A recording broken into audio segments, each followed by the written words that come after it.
Okay guys, here we are at the Great Pyramid, and we have a lot we're gonna do in this segment. Here you can see it. We got the entrance, we got everything. Guys, in this, we're gonna talk about the Great Pyramid. According to Isaiah 11, it is a witness, an altar unto the border of the Lord, okay? So we're also going to explain how there are things in the Great Pyramid that connect to the Enoch calendar, okay? So guys, bear with me. I'm gonna do my best to shoot on site and also show you some charts and graphs to explain some of the amazing phenomena, okay? So, so here we're at the front entrance, right, right here, and stay posted, guys. We're gonna have a lot of stuff. Okay, now we're at the front of the pyramid. Here is Alma Moon's hole and the entrance there, and I'm showing you here the casing stones. These casing stones is the last of the surface of the pyramid, and it is these casing stones, guys, that they did the math on them, and the number of casing stones, if it were to cover the whole face of the pyramid, is 144,000. So guys, we're going to get into a lot of prophetic things in this. You can see up close, you can see my finger. You can't even put a piece of paper inside. That's how tight the work was to do this. Guys, here we're at the entrance of the base of the pyramid, and I want to shoot this and I want to show it to you. I don't think the camera will pick this up, but over here, these portions of stone are at a slightly different angle, so that when you're facing the pyramid, at the center of each side is a crease, and it actually has not 4 sides but 8 sides to the pyramid, okay? And this is significant because the 8 sides there's 8 sides in a perfect square. And New Jerusalem is a perfect square. So I'm gonna depict this a little bit more for you guys to show you the importance and significance, because it actually marks the equinox and solstice.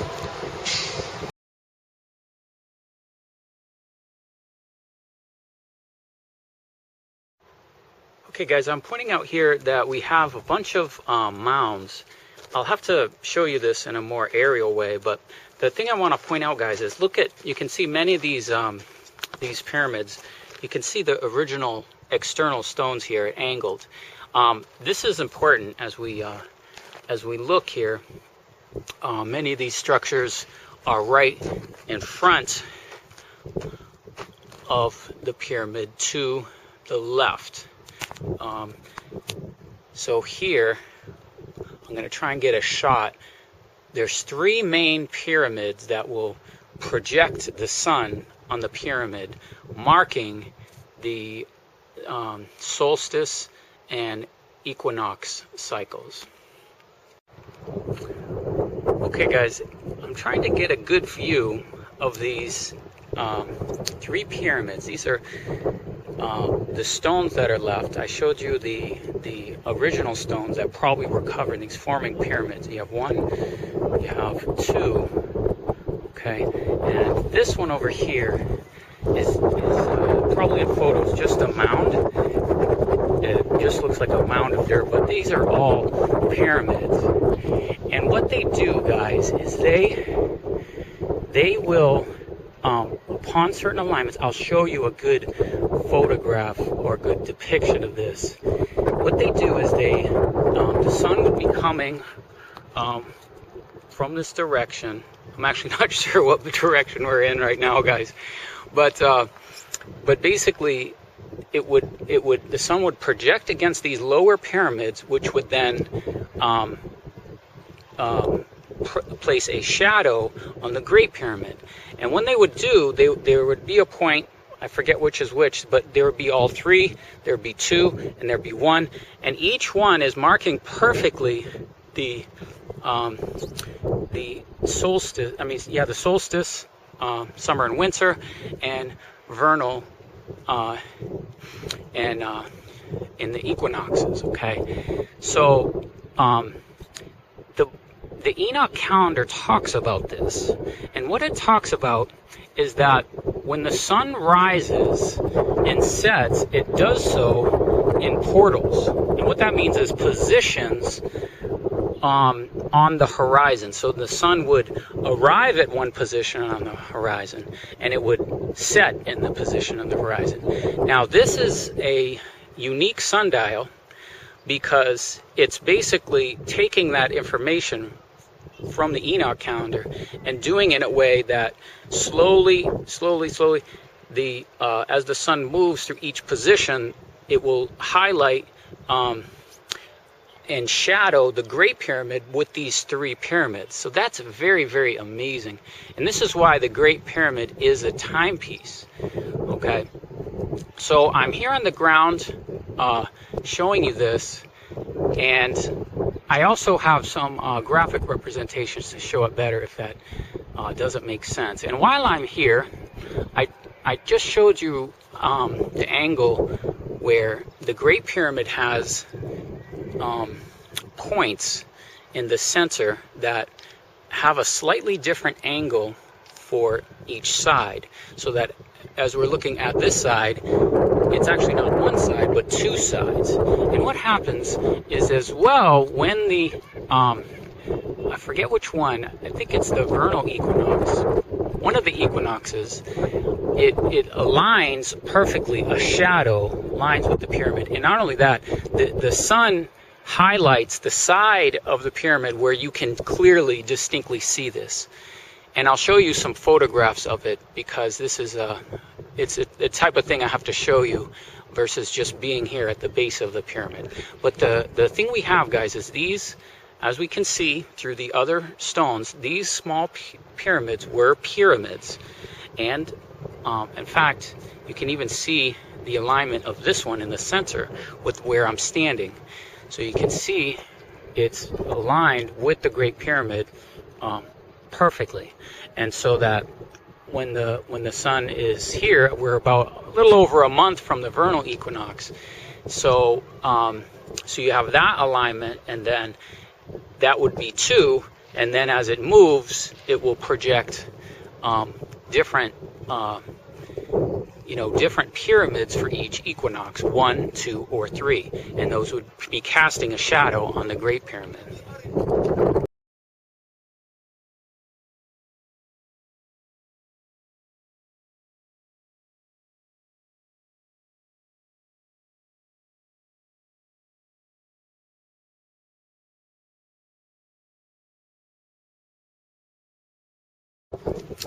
Okay, guys, this one, I just want to point out that this one has a tomb in it, and they say it's the mother of Khufu, the Great Pyramid. But I'm going to show you a couple photos, and it's pretty apparent that the tomb that's in this is bored out of the ground, bored out of the material. It's not, you can see the brick here, but when we go inside, when you look at the tomb, when you see it, it's quite possible that could have been built later. Guys, I don't know. I'm just supposing and suggesting that these 3 pyramids, okay, this is the third one. Okay, this is the third one here, the one farthest away from the Great Pyramid, and there is there's a tomb in it, and they say, okay, this is the tomb of Queen such.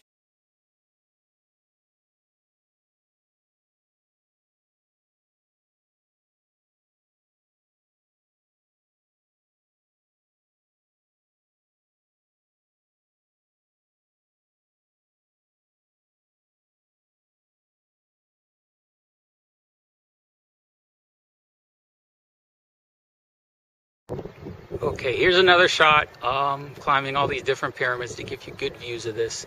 1 and 2 and 3 of these 3 pyramids. And guys, I just want to show you kind of panoramic around. You could see the pyramids, and this is this is just what you picture, isn't it? Look at the sands and everything, the desert.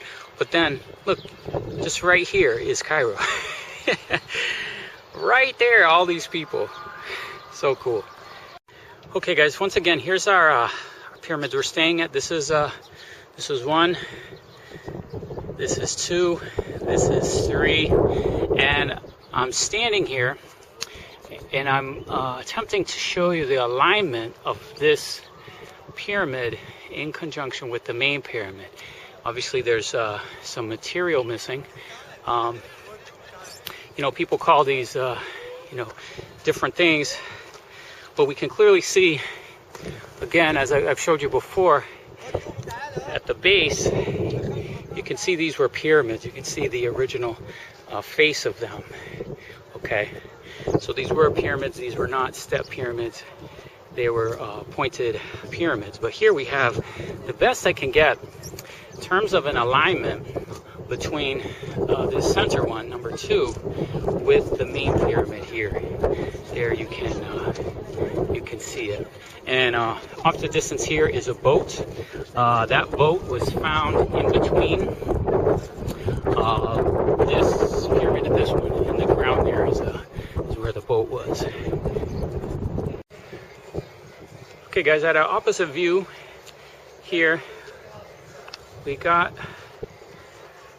Okay, this is here, one of the pyramids over here behind the boat museum, and we're looking at this alignment would be the vernal and autumnal equinox here. I believe we're facing east, but I could be wrong about that. But I wanted to give you this view. And as well, it's very difficult to see, but there should be an additional angle in the pyramid. Okay, guys, as we're talking about the Enoch calendar, I actually brought out with me to the site some charts and some things to explain these 3 pyramids and how Enoch, the book of Enoch, and the calendar in Enoch describes them as portals, okay, so that the sun rises and sets in a portal. Okay, so let's take a look at the chart here, guys, and I'll show you what it is that we're talking about. Okay, just trying to align it so you can see it well, and I have a lot of light and glare, and I'm hoping that this is coming out well, but I'm not sure. So we'll go with the flow and see how it goes. Now, if you watch the other video, what we're looking at is the graphic representation of the Enoch calendar.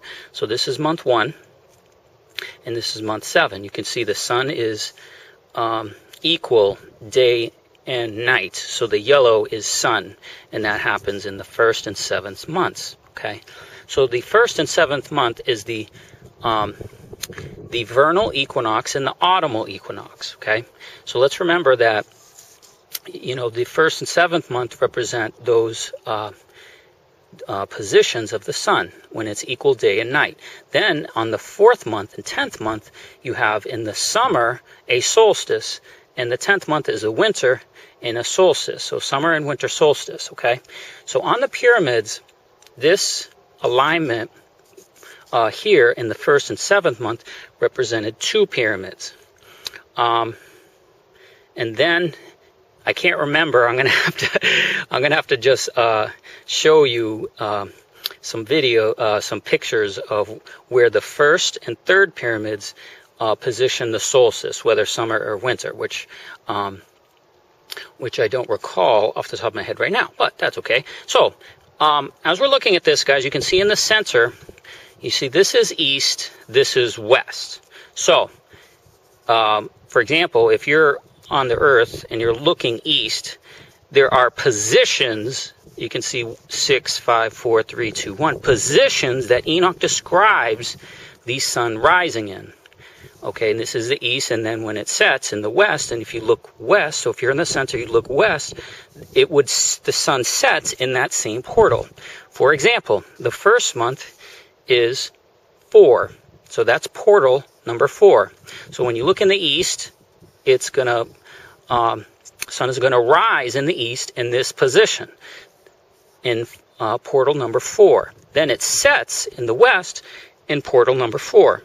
Then the second month, it goes to portal number 5. And what's happening is the rotation of the earth is positioning the sun so that it's rising and setting in different positions on the horizon. Okay, so the second month is portal number 5. Okay, then the third month is portal number 6. So it rises in portal number 6 and sets in portal number 6. Then the fourth month is also portal number 6, because the sun is essentially going through its peak after the summer solstice, and then it's returning. So then it goes in month 5, it goes back to portal number 5, and then month 6, it goes to 4. Month 7, it is in portal number 3. Now it's moving beyond the start of portal number 4. And then you have portal number 2 in the 8th month, and then you have portal number 1 in the 9th month, and portal number 1 in the 10th month. So that the 10th month, now this is the winter, so this is the winter solstice. And I believe the winter solstice was represented by 3 pyramids on the Great Pyramid. So you can see that Enoch clearly is showing these portals where the sun rises and sets throughout the year. And as well, in the Great Pyramid, we actually have 3 pyramids that represent 2 pyramids represent months 1 and 7, and that happens twice a year, which is cool because 2 pyramids. And then I believe it's 3 pyramids that are shadows on the Great Pyramid with the winter solstice and then the summer solstice. And again, I'll show you graphics to depict this.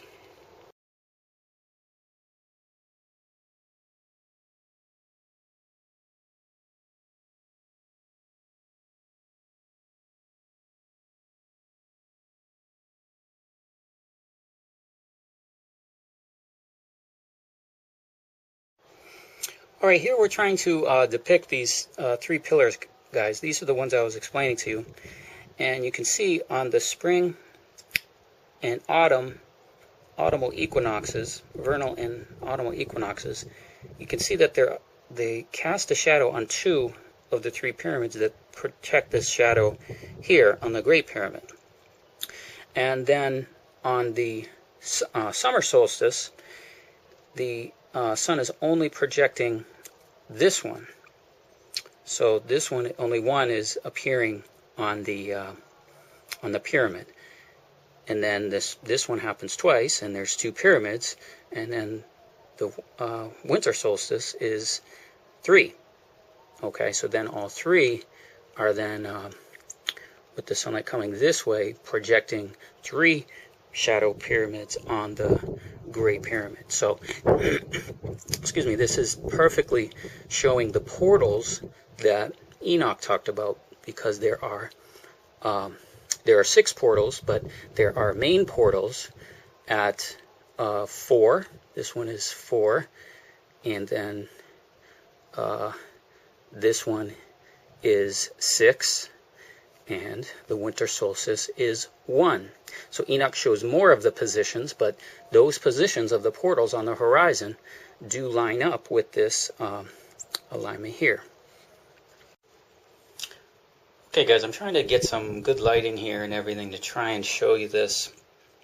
I mentioned it before, but these are the passages in the Great Pyramid, and they're marked with a critical date, this one right here, 2141 BC. Now, this we know to be Abram's birthday. And it also has other markers here. We have 1453 BC.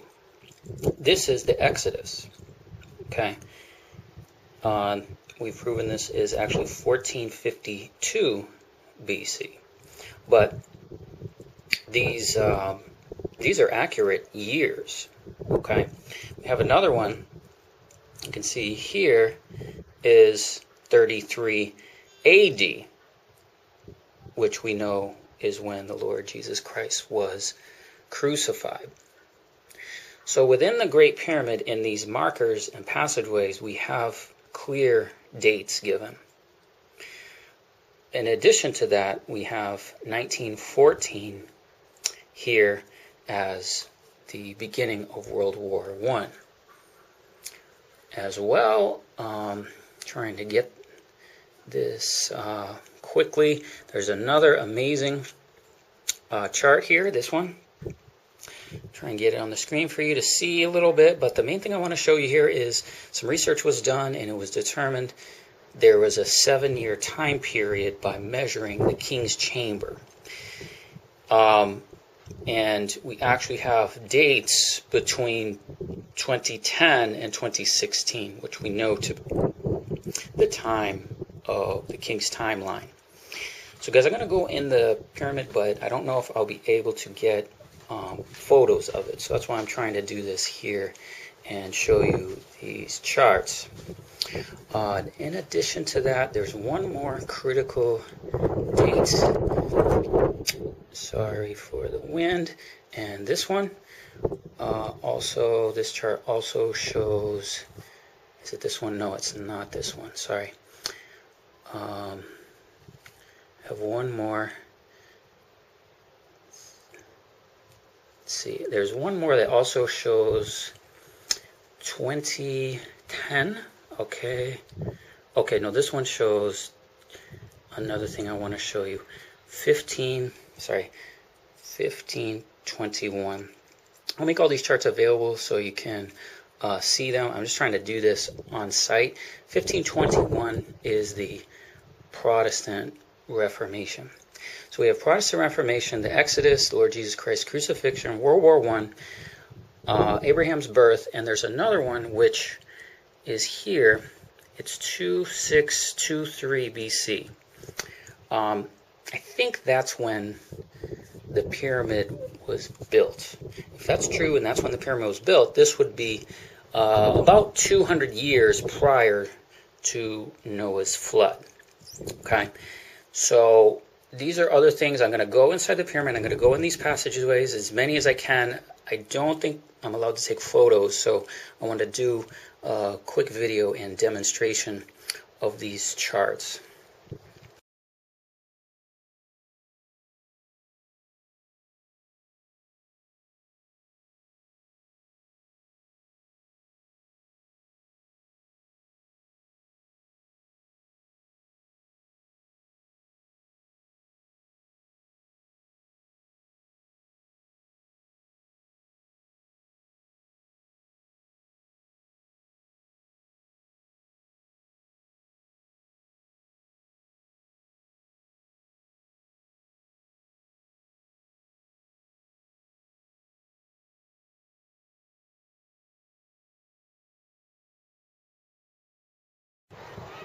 Okay guys, as we wrap this up, this is a very, very amazing view.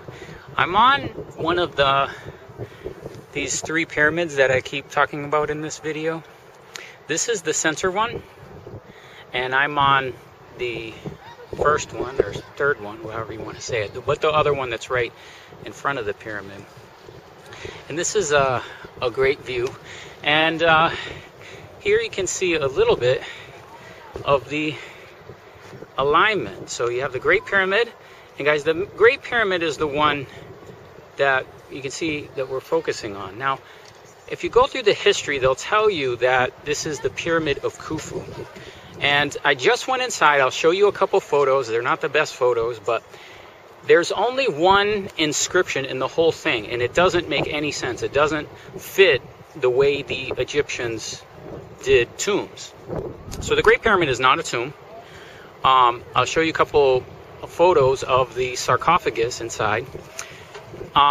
It's something else, okay? And it's made before the flood.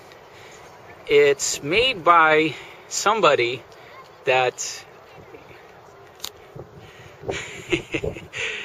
some kids over there, you see them? So that's the second one. But it's made by somebody that knew things that we didn't know in science until recently. Okay, like there's measurements of here to the moon, here to the sun. Many of these things are calculated within the structure of this. So we believe this is the witness that it says in Isaiah 11, that he has a witness in the midst of Egypt. Okay, so we believe this is actually a witness of the Lord. Now, there were other pyramids made, and they are tombs. That's these here. Okay, like this one, I forget this one's name, and this is the smaller one. You can see all those are aligned. But it talks about, this is Orion. It talks about Orion in Job. Can you bind and loose Orion? Okay. So we believe, guys, this is bearing witness to the Lord. So that's why we're doing all this, because we have information inside that is showing time. We're showing a calendar. We're showing you that inside it's showing the birth of the Lord Jesus Christ. Okay? So this is very, very amazing. And thanks for watching. This is concluding this message on the Great Pyramid. Okay? So thanks for watching.